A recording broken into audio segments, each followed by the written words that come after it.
outras palavras.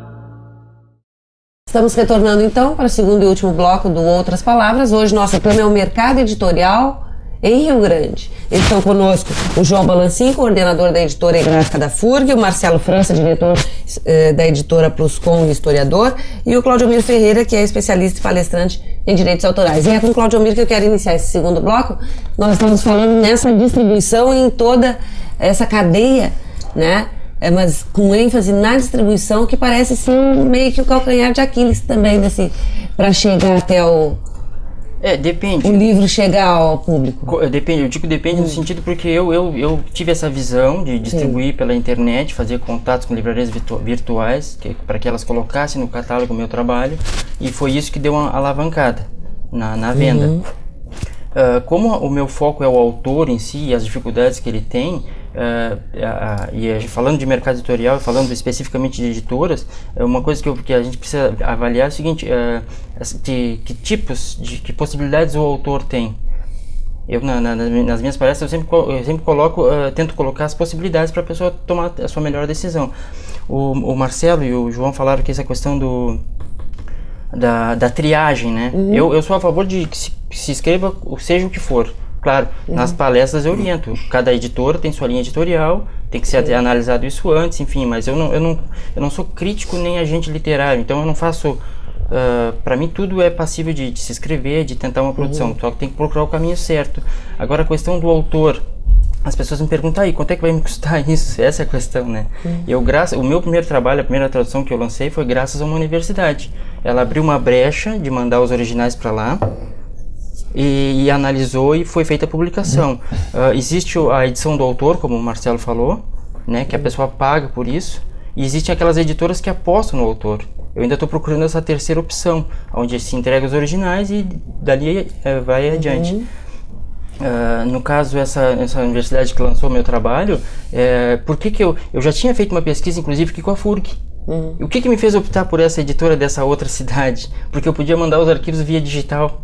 Eu não poderia, e aqui na FURG, eu me lembro que na época eu precisaria de 2 cópias impressas. Por questões técnicas, eu houve dificuldades, enfim. Que tem que passar pelo conselho editorial, né, João? Essa continua ainda, continua sendo a norma. A norma. Não, tudo bem, claro, a gente tem que se adaptar às normas da instituição, mas no momento, para mim, que eu tinha dificuldade de locomoção, foi o mais viável. Então a internet é um excelente meio para se produzir, para se divulgar. Em todos, setorzinho, em especial no da escrita. Também, se a pessoa quiser, por exemplo, tem blogs que viram livros depois, isso não é incomum, mas essas facilidades eu tento passar para as pessoas, e acho que focando a editora a gente tem que ver essas possibilidades. Se a pessoa vai pagar pela sua produção, eu não teria condições de fazer isso. Se não fosse a oportunidade que a editora dessa universidade me deu, eu teria que esperar um pouco mais, teria que esperar o retorno de outra editora. Eu fico muito chateado. Continuar procurando. Isso, eu fico muito preocupado com isso, porque essa questão de como algumas editoras tratam o autor, às vezes não dão retorno. Tem umas que dizem, não temos interesse nessa obra, ótimo, pode manda em arquivo, manda impresso, porque aí tem o custo do correio. Eu vejo a questão do autor, que esse é meu foco, porque eu trato com pessoas que às vezes não têm recurso financeiro nem para mandar a obra para registrar, entendeu? Então é isso que eu fico pensando. A gráfica tem a sua produção. Exatamente. Eu não vejo a gráfica aqui em Rio Grande como problema, e a distribuidora, eu acho que a internet proporciona isso aí. A partir do momento que tiver na editora o livro, existem distribuidoras. Eu tenho listas de distribuidoras de vários estados. Então, quer dizer, acho que essa ponte não é um abismo tão grande como intransponível. Mas eu primo assim ainda por esse equilíbrio dessa cadeia. E aí é isso. Acho que espero que a proposta desse programa seja isso: colocar para as pessoas as possibilidades, para que elas possam ver nas suas condições. Porque uma editora mesmo que cobre para o autor, né, que seja a edição do autor, só vai beneficiar o autor que tem dinheiro para isso, e aquele que não tem. E aí a gente entra na questão do dinheiro mesmo, Claudiomiro. Toda essa cadeia que tu nos mostrasse aqui, isto encarece o livro, e efetivamente o livro é caro no Brasil? Essa é a próxima pergunta para todos. O livro no Brasil, ele é tão inacessível, quase como se diz, já se tem meio que Eu não sei se chega a ser tão caro assim, ou se é o poder aquisitivo que é Da pouco. população que é pouco. Eu acho que aí tem que balancear essa possibilidade aí, mas também existe a venda de e-books, né? Pela internet, a pessoa compra o arquivo. Existem as editoras sob demanda também, que é uma quarta opção de editora, né? A pessoa só hospeda o seu trabalho ali num site, e se alguém se interessar, a editora, a livraria imprime e distribui, já calculando todos os gastos. É uma questão aí de ver que tipo de público leitor vai ter acesso a essa obra, né? Pode-se fazer, no caso, uma obra em 3 volumes para diminuir o valor de cada exemplar. Essa questão do preço em si não chega a ser bem meu trabalho, talvez, meu foco, talvez seja mais a área do Marcelo e do... Claro. Mas depois vai influir direto nos direitos autorais, né? Um pouco. Os valores, as porcentagens já são bem, assim... O interesse é grande. Sim, não, é que assim, ó, via de regra, assim, via de regra, a porcentagem do autor fica entre 3, 5, 10, entre 2 e 10% do valor de capa. Mas a questão, como eu falei, meu foco é o autor, né? A produção dele, como é que ele vai colocar isso, como é que ele vai citar, como é que ele vai produzir, de que forma ele vai apresentar isso para a editora. E aí, claro, volta a questão da cadeia, né? Cada um com as suas etapas. Eu tive que me obrigar a fazer várias etapas. E aí, claro, tem essas questões dos valores, que não é bem meu foco enquanto editora, né? Mas aí acho que Marcelo, é caro o livro? O livro é caro sim, em função de uma série de fatores, mas nós podemos... Eu volto na questão da cadeia. Não é uma muralha intransponível, mas é um obstáculo. A distribuição é um obstáculo, sem dúvida. Tanto é que uma jovem autora americana, não me vem o nome agora, mas ela pulou a parte da editora, ela resolveu se publicar, ela lançou um livro no formato eletrônico e fez a distribuição direta num site de vendas, num grande site de vendas dos Estados Unidos. A menina vendeu muito mesmo, quase na casa dos milhões de exemplares. Quer dizer, ela ganhou muito dinheiro, se reinventando, reinventando o mercado editorial.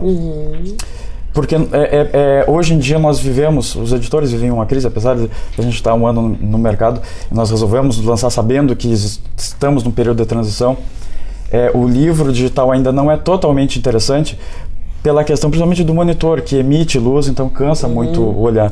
No momento que ele for refletor de luz, como o papel provavelmente aí sim o papel entre numa crise mais aguda e profunda. Até lá eu acredito que não é o caso para tanto desespero. Mas ainda assim, os livros digitais eles são uma realidade, eles estão aí, não baratearam os custos. Se você entrar no site tipo Submarino, Americanos.com, os grandes sites comerciais que também vendem livros no formato digital, você vai ver que não tem uma diferença muito grande entre a obra impressa e a obra digital.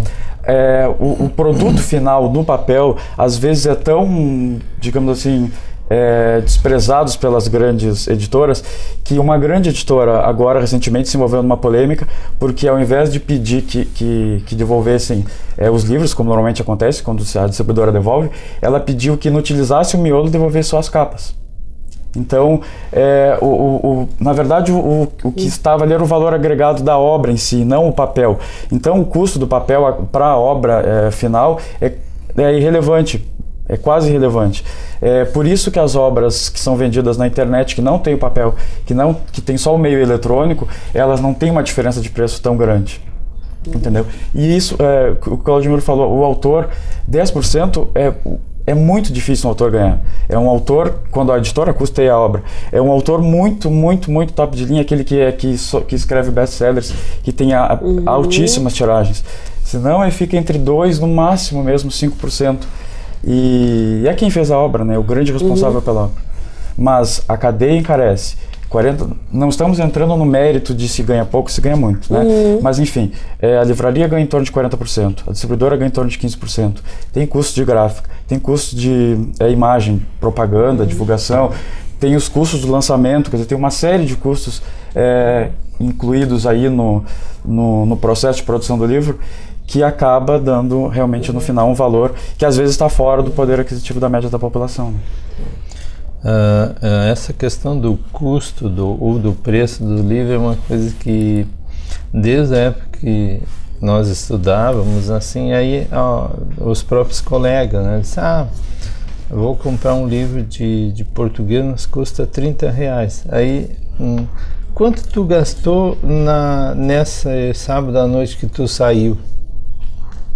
Ah, uma cerveja custa hoje... Ah, mas eu tenho que me divertir, tudo bem. Mas assim, eu também tenho que priorizar aquilo que me interessa. Então, assim, tem coisas que o custo do livro é caro. Mas assim, às vezes tu vê gente que economiza para adquirir aquilo que interessa. Então, é evidente que as pessoas priorizam as necessidades essenciais e básicas primeiro para depois ir para o livro. Tem coisas que às vezes tem formas, né, de conciliar. Mas o fato de ser um item educacional, acho que a gente poderia dizer assim, não vou usar o cultural, né, mas o educacional, não deveria fazer com que ele fosse um pouco mais barato? Ou os livros, existem diferenças muito grandes entre os livros voltados à educação formal, por exemplo, tu citaste o livro de português, matemática, enfim, seja o que for, esses são mais baratos ou esses são distribuídos gratuitamente, enquanto os demais livros, romances, poesias, enfim, esses sim acabam pagando mais. O consumidor acaba pagando mais por ele. Eu acredito que deveria ter um critério diferente. Realmente a parte que fosse educacional tivesse uma redução maior. Alguns acho que são distribuídos pelo governo, mas só para alguns que fazem parte do programa nacional. Programa nacional. Mas assim, isso vai depender, o custo do livro, assim, quanto mais específico for, quanto mais reduzido for o seu mercado consumidor, maior o custo dele. Livros, por exemplo, da minha área, né, de história, por exemplo, se chega uma tradução nova, o livro sai 120, 140, 150 reais, ou 80 reais, não tem tantas páginas, o acabamento dele não é tão perfeito assim que justificasse, por exemplo. Mas aí a tiragem dele é limitada, porque sabe que o público é limitado também. Não há uma perspectiva de grande volume de vendas. Então isso não é diluído, acaba encarecendo um pouco. Então muitas vezes, e aí o romance da moda, por exemplo, vai pegar um livro sobre vampiros, vai pegar um livro sobre coisas que estão acontecendo agora, ele tem um livro, um preço promocional. Chega na hora da banca, nas grandes distribuidoras que fazem grandes negociações, ainda coloca aquele livro a R$19, por exemplo. E o custo dele, na proporção, ele saiu pequeno. Agora, um livro que tem um mercado reduzido, uma perspectiva baixa de vendas, esse valor é maior. Então, o educacional, né, digamos assim, o específico, para as diferentes profissões, acaba tendo, em alguns casos, ou na maioria, né, infelizmente, um custo bem superior ao praticado pelos que não teriam grande impacto, assim, que seriam mais de entretenimento. Certo. Cláudio Miro, iria complementar alguma coisa? Não, pode perguntar. Eu ia perguntar a respeito dos direitos autorais. O escritor de Rio Grande, né, voltando para a nossa realidade aqui local, o escritor de Rio Grande, eu sou uma escritora, eu tenho meu romance, ou meu